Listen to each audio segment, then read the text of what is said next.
president spoke about reducing the number of troops in Afghanistan. Joining us now with more on that and the strategy in that country is CBS News national security analyst Juan Zarate. Juan, always good to have you here for your expertise on this, specifically when we're talking about Afghanistan.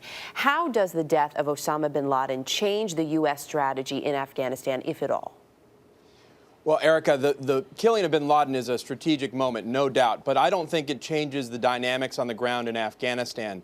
What it does do, though, I think it gives the president more leeway to be able to draw down the troops that he's committed to doing this summer, and to do so from a position of strength as opposed to appearing to be withdrawing as retreat.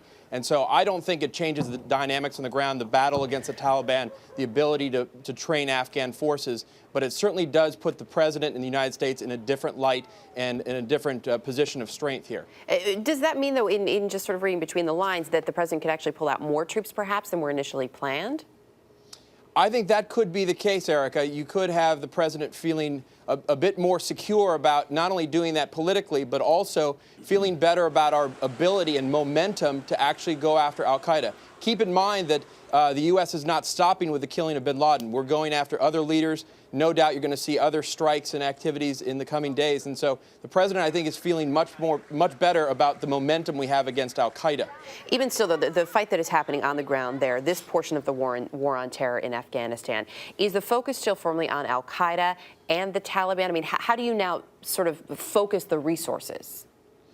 It's a great question, Erica, because I think what happens now is this lays bare the tension that we've had in our strategy, because the president has described our purpose in Afghanistan as disrupting and dismantling al-Qaeda, while the reality on the ground is that we're actually fighting a Taliban insurgency, and the military has talked about our long-term commitment to ensuring that the Taliban doesn't control any part of the territory. Those are two different goals that require different footprints and different military commitments. I think we're going to start seeing that stark debate emerge in the light of the killing of bin Laden. You know, the other reality, too, Juan, would be the commitment to training Afghan forces. How is that going? Well, Erica, I think that's a mixed bag. I think in general, the training of the military has gone relatively well over time, although you've had instances recently of soldiers and others attacking NATO trainers, which has been incredibly unfortunate. The bigger problem, I think, has been the training of police and local security forces to be able to secure the areas outside of Kabul and to provide the governance needed for the securing of the country. That's been the most problematic, and I think will be a problem up until the 2014 deadline when NATO is supposed to hand over control of security to the Afghans. So many Americans understandably concerned about the service members who are in Afghanistan, especially in the light of the killing of Osama bin Laden. Is there extra concern now on the ground there? Have there been any increase in you know, even just chatter?